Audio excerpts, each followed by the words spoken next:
시청자 여러분, 안녕하셨습니까? 행복한 100세를 준비하는 최철용의 경제TV입니다. 오늘도 코로나로 힘드신 소상공인 및 국민들께 위로의 말씀을 먼저 드립니다. 2021년 1월 18일 월요일 자산시장 이슈 및 뉴스 읽어드리는 시간입니다. 먼저 투데이즈 이슈를 보시겠습니다. 조선일보, 워싱턴은 사실상 계엄령, 주한 미군 규모, 병력이 요새화. 16일 현지 시각 미국의 수도 워싱턴 DC 시내의 풍경은 마치 계엄령이 내린 듯 했다고 합니다. 시내로 들어가는 주요 도로는 모두 군용 트럭과 불도저 등으로 차단됐고 시내 곳곳엔 3중, 4중의 콘크리트 바리케이트가 길을 막았다고 합니다. 지난 13일 도널드 트럼프 미 대통령에 대한 탄핵안이 통과될 때는 의회 주변만 통제됐지만 이젠 워싱턴 DC 전체가 사실상 봉쇄로 들어갔다고 하네요. 의회 전문 매체 더 힐은 국방부가 바이든 취임식에 맞춰 2만 5천 명의 주 방위군을 파견할 예정이라고 보도했습니다. 이는 주한미군 2만 8,500명과 비슷한 병력으로 기존에 보도된 2만 명보다 5천 명 더 늘어난 것입니다. 지난 2009년 브락 오바마 전 대통령이 첫 흑인 대통령으로 취임할 당시 백인 우월주의자의 테러에 대비해 파견했던 병력이 약 1만 명이었던 것을 감안하면 미국이 얼마나 긴장을 하고 있는지를 그대로 보여주는 셈이라고 합니다. 미국 언론들은 워싱턴 DC 중심을 가로지르는 내셔널몰이 15일부터 취임식 이튿날인 21일까지 임시 폐쇄한다고 보도했습니다. 예년 같으면 미 대통령 취임식이 열리는 어사당에서 내셔널몰까지 수십만 명의 인파가 몰리는 곳이지만 이젠 약 2.5m 높이의 철제 펜스로 둘러싸여 소수만 접근할 수 있는 성체로 변했습니다. 워싱턴 DC 인근 아파트들은 취임식을 전후해 외출을 자제하고 낯선 사람이 아파트 인근에 나타날 경우 관리실로 연락을 달라는 이메일을 돌리기도 했다고 합니다. 미 항공사들은 워싱턴 DC로 향하는 항공기의 총기 운송을 전면 금지했고 숙박 공유업체 에어비앤비는 취임식 주간에 워싱턴 DC 지역 숙박 예약을 모두 취소했다고 합니다. 비상이 걸린 것은 워싱턴 DC뿐만 아니라 연방수사국은 이미 16일부터 20일까지 미국 50개 주 의회에서 무장 시위가 일어날 수 있다고 경고했습니다. 네, 미국에 무슨 일이 일어나도 단단히 난 것 같습니다. 표면적으로는 바이든 취임식이라지만 주류 언론에서는 보도하지 않는 이야기들이 유튜브 상에서 많이 볼 수 있습니다. 예를 들면 딥스테이트와의 전쟁이라든지 미국 상류층의 어린이 성추행 문제라든지 미국의 대선 부정선거 문제라든지 이런 등등으로 대대적인 체포작전이 개시된다라든지 폭로가 이어지면서 전 세계를 혼란스럽게 하는 지금의 상황이 1월 20일이면 다 드러나겠습니다마는 트럼프가 자유민주주의의 대통령이 되어야 하는데 사실은 내심 저도 걱정이 많습니다. 공산당은 싫어요. 그렇지 않겠습니까? 이승복 님이 생각납니다. 다음. 부동산 시장, 매일경제, 문, 오늘 온오프 기자회견, MB 박, 사면, 부동산 입장 주목. 오늘 오전 10시부터 100분간 진행되는 이번 문 대통령의 신년 기자회견은 일부 비대면으로 진행된다는 점이 이전과 가장 달라진 점이라고 합니다. 문 대통령은 회견에 참여한 내외신 기자 120명으로부터 질문을 받을 계획이라고 하네요. 회견이 진행되는 현장에는 기자 20명만 참여한다고 합니다. 나머지 100명의 기자는 화상 연결 형태로 접속하도록 했다고 하네요. 우선 정치권에서 가장 주목하는 부분은 역시 현재 수감 생활 중인 이명박, 박근혜 전 대통령에 대한 사면 문제입니다. 다음으로 국민들께 아주 중요한 문제인 부동산 문제이죠. 부동산 문제에 대한 입장 표명도 주목됩니다. 문 대통령은 지난 11일 신년사에서 국민들께 매우 송구한 마음이라면서 특별히 공급 확대에 역점을 두겠다고 밝힌 바 있습니다. 1년 전 부동산 투기와의 전쟁에서 지지 않겠다고 했던 발언이 규제 일변도의 정책으로 이어진 바가 있습니다. 이 때문에 신년사에서 문 대통령이 공급 확대를 강조한 것은 세부담 강화 등 규제보다 공급 확대로 부동산 정책의 중심이 옮겨가는 것이 아니냐는 신호로 해석되고 있습니다.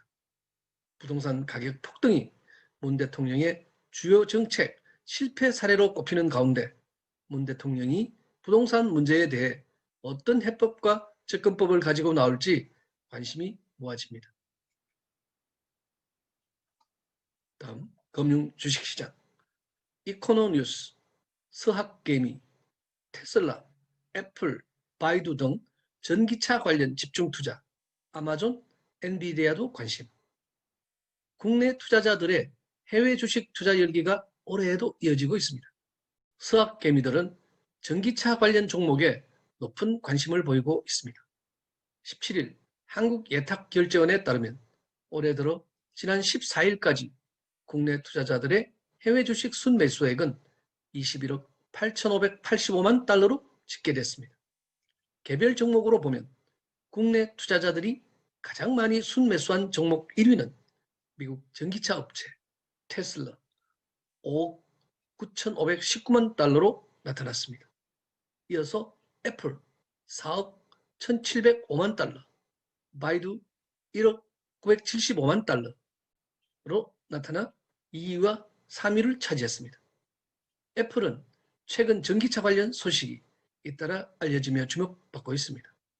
애플은 오는 2024년을 목표로 자율주행 전기차 생산에 나설 계획으로 알려졌습니다.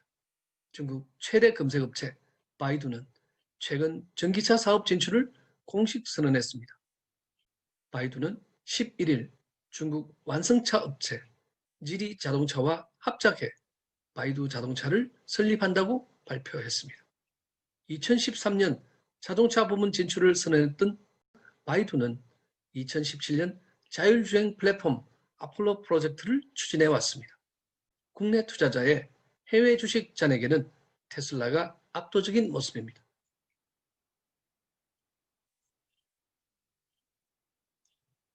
다음 디지털 자산 코인 시장 디지털 투데이 골드만삭스도 암호화폐 커스터디판 뛰어드나 JP모건 CT와 함께 미국 3대 은행 중 하나인 골드만삭스가 가상자산, 즉 암호화폐 커스터디 수탁 시장에 뛰어들 수 있다는 외신 보도가 나왔습니다.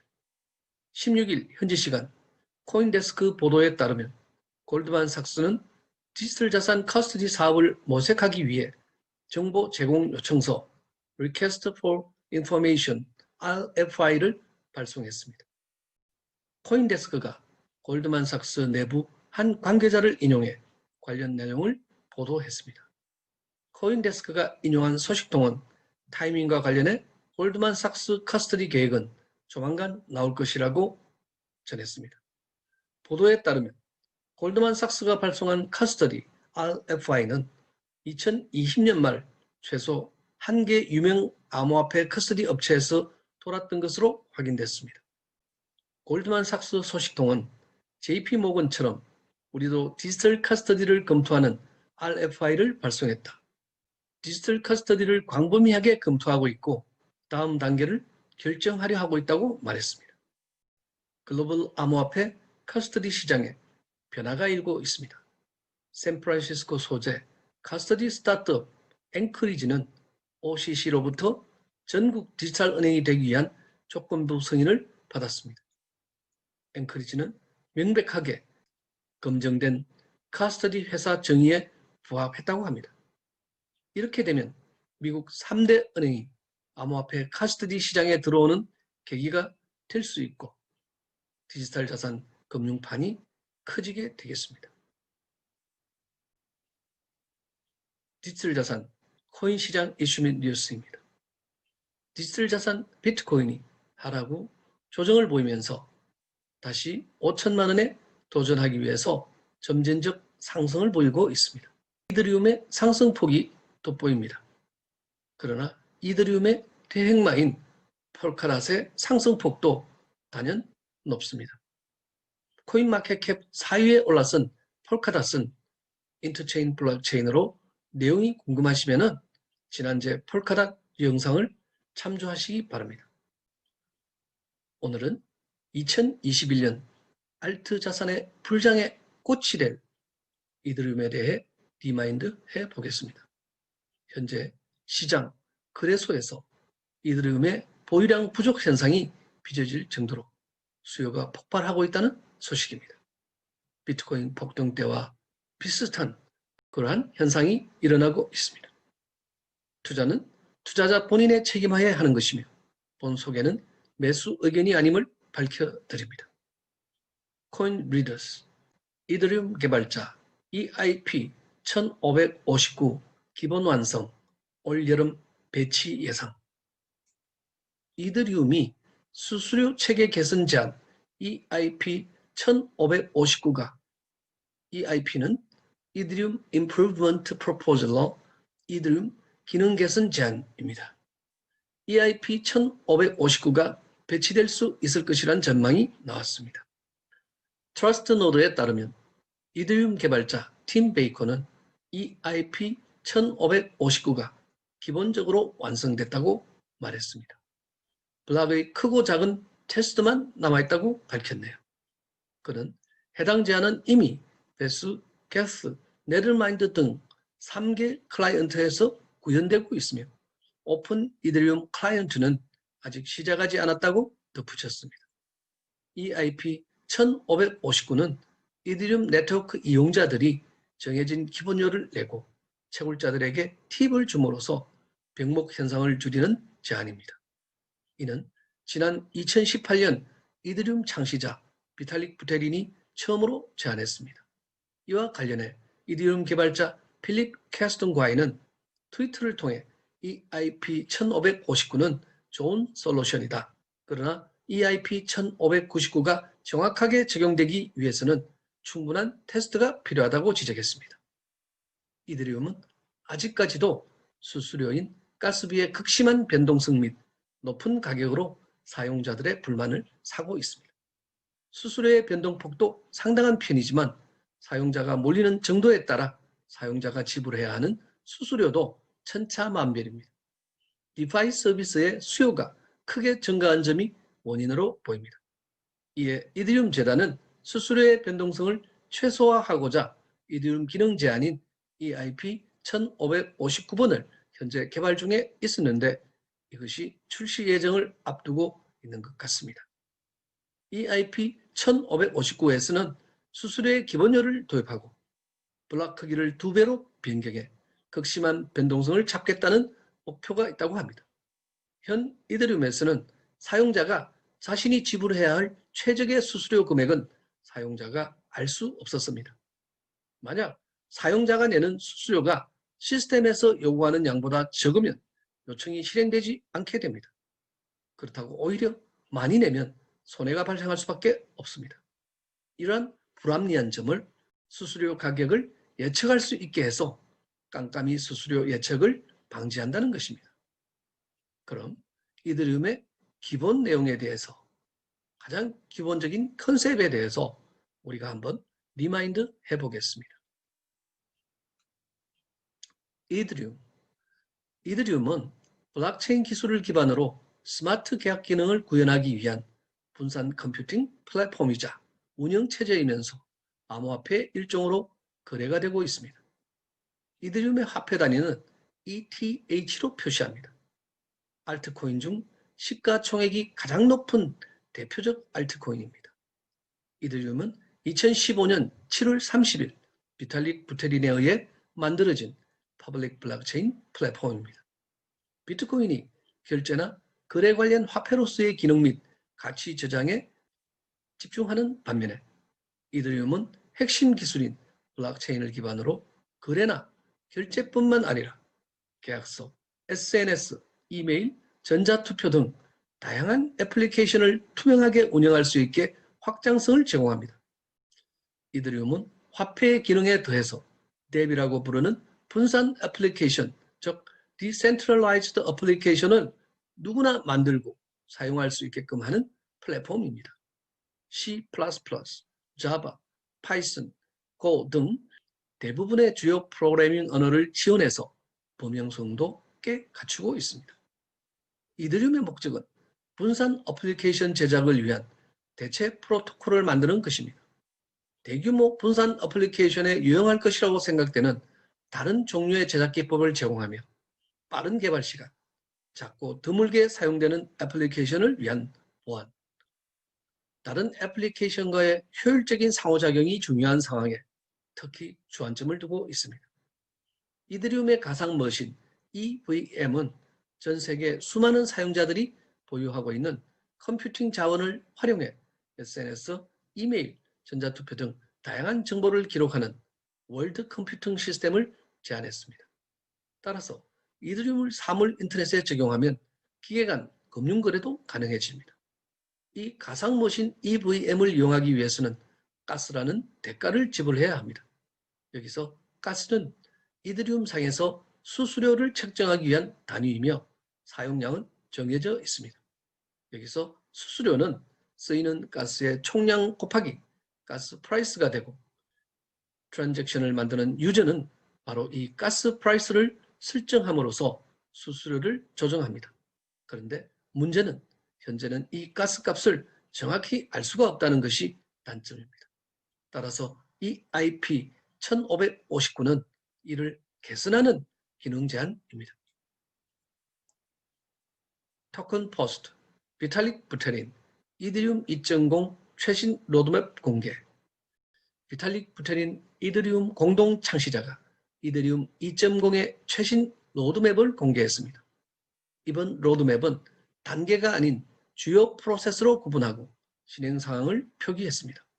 샤딩, 롤업 등 주요 개발 작업을 동시 진행할 수 있다는 가능성을 내비쳤습니다. 이번 로드맵에서는 단계라는 용어가 없어졌습니다. 단계적인 방식이 아니라 보다 유동적인 방식으로 프로세스가 진행될 것을 보여주고 있습니다. 각 단계의 특징이 되는 기능들을 독립적으로 분리해 동시 진행하고 이더리움 1.0 개선 작업도 통합한다는 설명입니다. 이더리움 2.0 전환을 위한 남은 과제는 스트리지 개선을 위한 샤딩 체인과 노드 기능을 제한하는 라이트 클라이언트, 세컨드 레이어의 확장성 솔루션인 롤업, 이더리움 2.0 전환을 간소화하는 스테이트레스 클라이언트 개발 등입니다. 최근 로드맵에 따르면 샤딩 체인은 절반가량 작업이 진행됐습니다. 앞으로 관련 감사, 테스트 작업이 추가 진행될 예정이라고 합니다. 스테이트레스 클라이언트, 이더리움 1.0 개선 관련 작업률도 50% 미만으로 확인됐습니다. 이더리움 2.0 전환은 거래 검증 방식을 변경하고 확장성, 처리 속도 등을 개선하기 위해 어려운 기술을 구현해내야 하는 작업으로 최종 완성까지는 5 내지 10년이 소요될 것으로 예상된다고 합니다. 전환을 통해 성능이 개선되면 이더리움의 활용 범위가 더욱 확장되고 DeFi, 탈중앙화 금융을 비롯한 다양한 산업을 지원하게 될 전망입니다.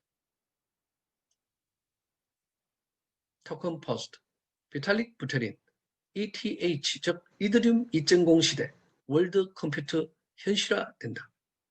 암호화폐 전문 미디어 디크립트에 따르면 이더리움 창시자 비탈릭 부테린이 최근 인터뷰 중에서 내년 초 출시되는 이더리움 2.0에 확신이 있다. 이더리움 1.0이 일종의 월드 컴퓨터를 만들기 위한 일부 사람들의 시도였다면 이더리움 2.0은 이를 위한 실질적인 움직임이 될 것이라고 강조했습니다.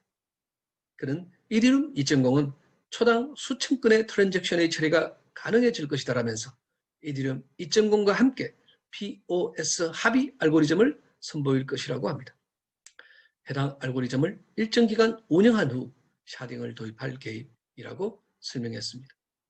한편 그는 사람들이 새로운 POS 네트워크에 잘 적응할 수 있을지 우려되는 면도 있다고 덧붙였습니다.